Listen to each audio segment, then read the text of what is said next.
When we read, different parts or lobes in the brain are all active. The brain has 4 lobes: the frontal lobe, the temporal lobe, the occipital lobe, and the parietal lobe. For most people, the left cerebral hemisphere handles language functions. Specific areas are involved in certain phonological and orthographic functions and in language comprehension. The 4 processors, the phonological processor, the orthographic processor, the meaning processor, and the context processor, do not precisely map onto the 4 lobes. Rather, they involve multiple areas and structures. First, let's quickly get acquainted with the 4 lobes. Then we'll talk about some specific areas involved in reading. The frontal lobe is right behind your forehead. It helps us in decision-making and planning, as well as with functions like working memory, attention, and the ability to shift focus. The temporal lobe is just behind your temples. This lobe is important for reading. It's also the part of the brain where sound is processed. The occipital lobe is at the back of your skull, just above the brainstem or medulla oblongata that terminates the spinal cord. This is the lobe responsible for processing visual information, all the things you see, including print. The parietal lobe is just under the crown of your skull and extending slightly back. The parietal lobe's main job is to process sensory information like visual input, temperature, taste, and touch. Because it has to integrate all this input, the parietal lobe is also useful in reading. Thinking of the acronym TOP can help you remember where the temporal, occipital, and parietal lobes are in relation to one another. Of course, these different lobes are not working in isolation. One part of the brain that's of particular interest for reading researchers is the planum temporale. The planum temporale is the juncture where the temporal, occipital, and parietal lobes meet. It's also where 2 major processing systems, the phonological and the orthographic processing systems, are connecting to each other when you read. This happens within 250 milliseconds of your eyes encountering a printed word. One language processor that's crucial for reading is the phonological processing system. You may recall that the phonological processor is responsible for identifying and remembering the sounds within the word in the correct order. This includes the area near the base of the frontal lobe, responsible for pronunciation and articulation of words. The phonological processing system includes the area responsible for associating sounds with letters. This area is located in the upper back portion of the temporal lobe, near the planum temporale. Of course, the phonological processor is just one of 4 processors involved in word recognition. Another is the orthographic processor, which takes in the pattern of letters in a word, stores the patterns we see frequently in print, and knows what letter patterns are allowed in English.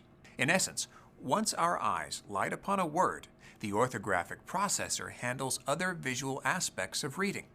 The orthographic processor includes the area called the visual word form area, the brain's letterbox.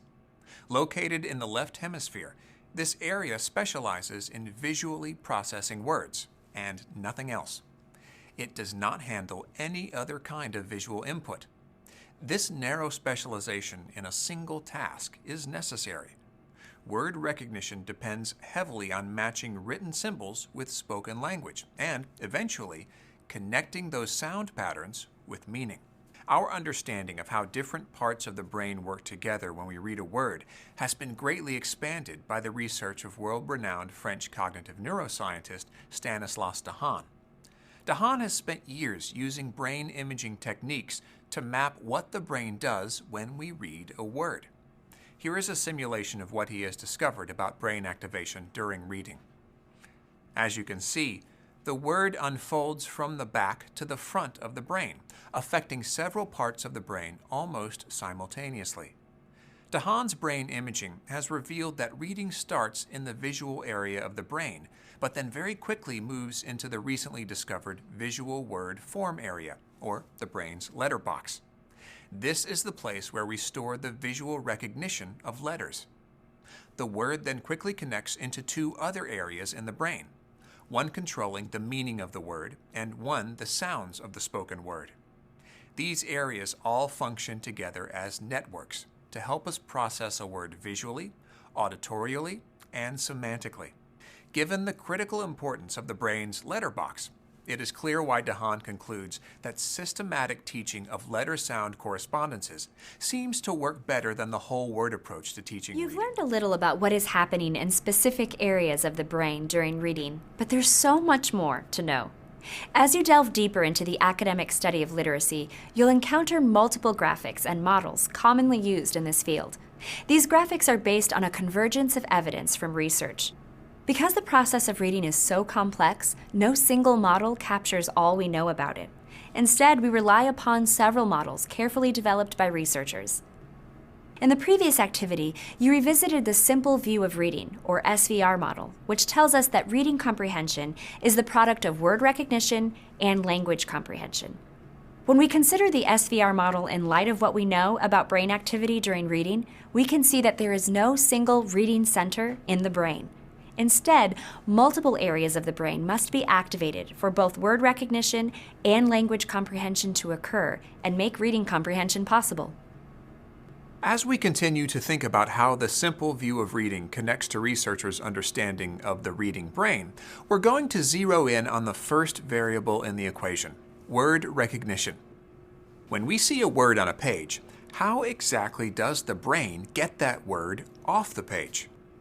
We must look at the letters, retrieve the associated sounds, and connect these letters and sounds with meaning. Remember, there's no single area of the brain whose job is to recognize words. It involves multiple areas of the brain. We can understand it a little better if we think about the processors involved, using the four-part processing model for word recognition. Based on research, this model posits that four processors are involved in reading: the phonological processor, the orthographic processor, the meaning processor, and the context processor. Each processor is involved in the task of word recognition. And of course, the meaning and context processors are involved in language comprehension as well. The phonological processor identifies and remembers the sound within the word in the correct order. The orthographic processor takes in the pattern of letters in a word. It also stores the letter patterns we see frequently in print and knows which patterns are permissible in English spelling. The meaning processor is our mental dictionary of word meanings. Finally, the context processor does just what you would expect. It works with the meaning processor to help us understand a word within the particular context in which it appears.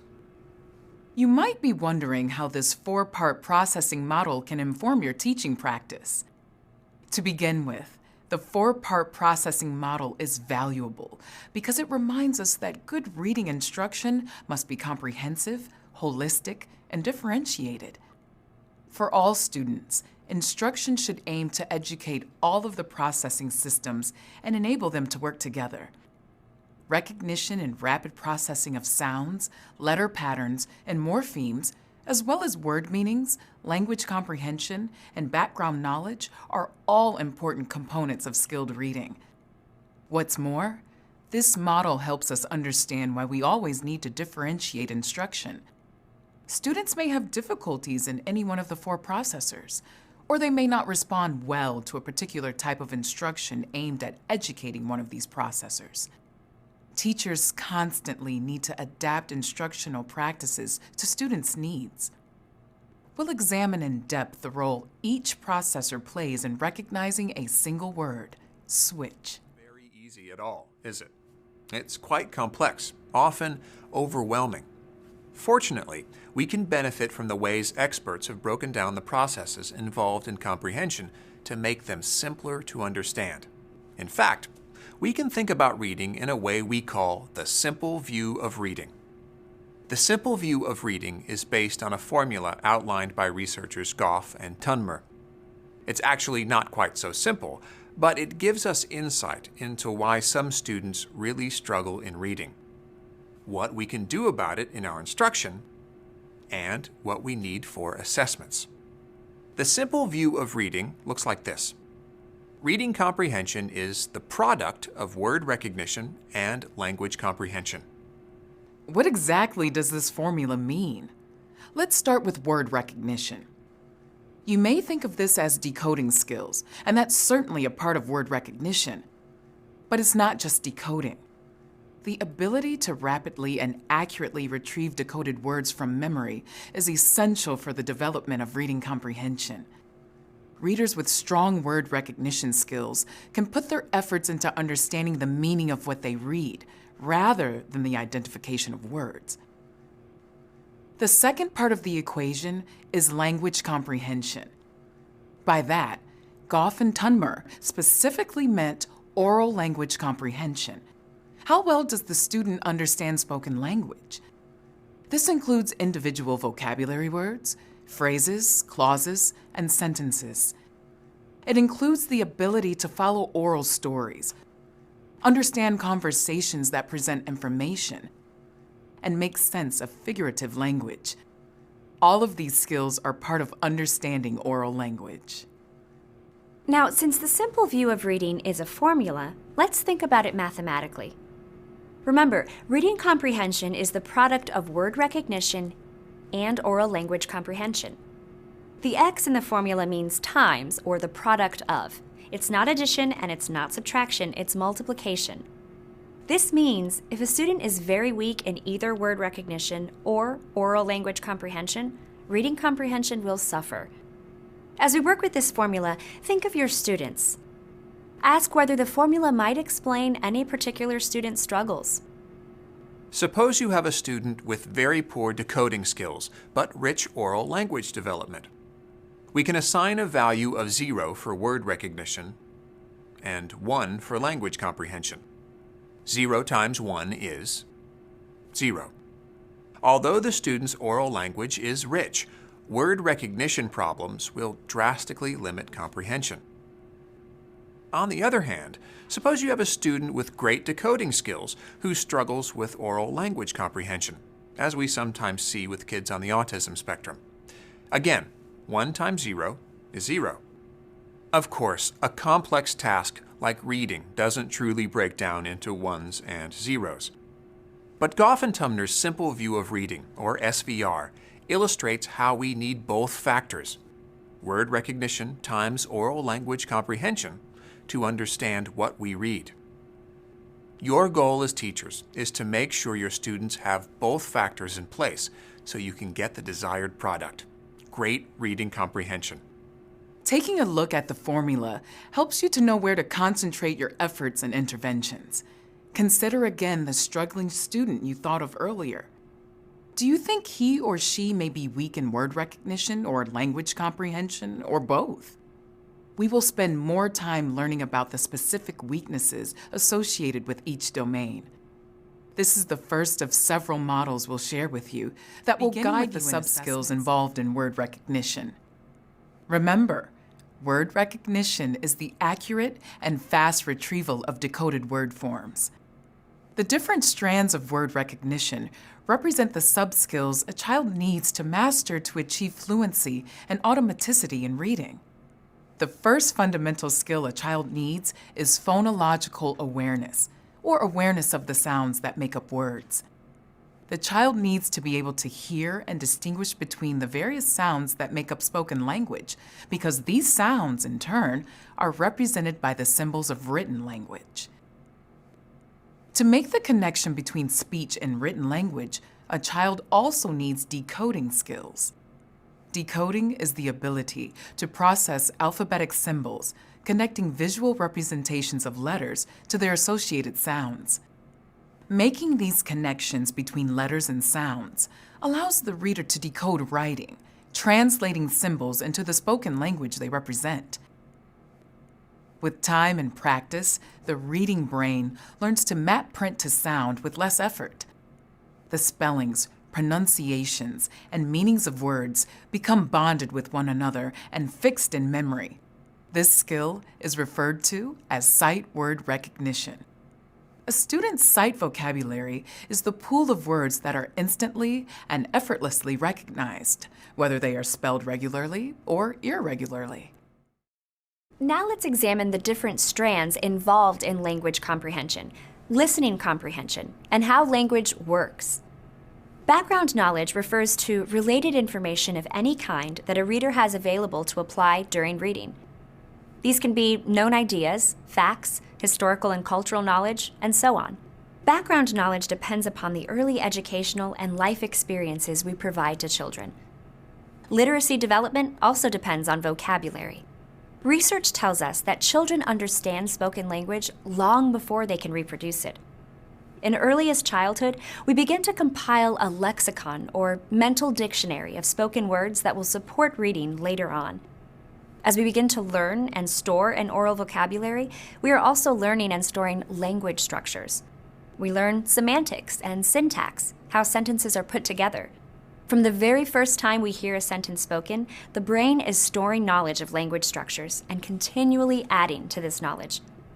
Verbal reasoning skills become more sophisticated as we progress through childhood, adolescence, and adulthood. Verbal reasoning includes the ability to make inferences from a text, to draw conclusions from the text, to understand metaphors and figurative language, to identify logical errors, to distinguish between main ideas and details, and to construe meaning from what we read. Finally, literacy knowledge means knowing how written language is organized and structured. This includes some basic rules of printed language, sometimes referred to as concepts of print, that we learn as beginning readers, such as reading from top to bottom and left to right in English, what various punctuation marks mean, and so on. Additionally, literacy knowledge encompasses our understanding of text structures, such as the basic elements of narrative and the use of various structures to organize informational texts. We need to understand all of these things to make sense of written language. Take a few minutes now to think about the sub-skills of language comprehension and how they work together. We all come to reading as novices. When we first learn to read, each sub-skill demands attention.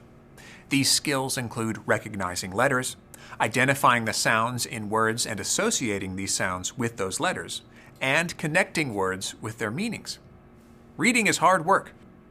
The amount of activity occurring in different parts of the brain during reading changes over time as our reading skills develop. Novice readers show greater activation in the left frontal and left parieto-temporal regions than skilled readers do.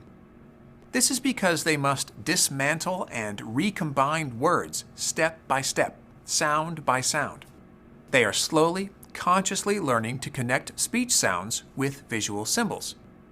Over time, with practice, the brain learns to map print to sound with less effort.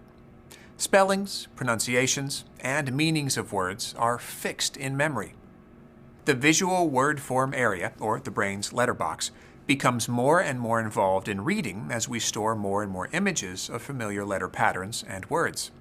Of course, the areas of the brain involved in phonological processing are still active when we read. However, as we become more skilled readers and word recognition becomes more automatic, these regions of the brain do not need to be quite as active as before. Once we become proficient, able to read by sight and recognize whole words easily, we are freer to focus on different aspects of language comprehension. When all of the strands of language comprehension and word recognition are functioning well together, we say that a reader is proficient and demonstrates skilled reading. Reflect on how the reading rope enhances your understanding of the simple view of reading.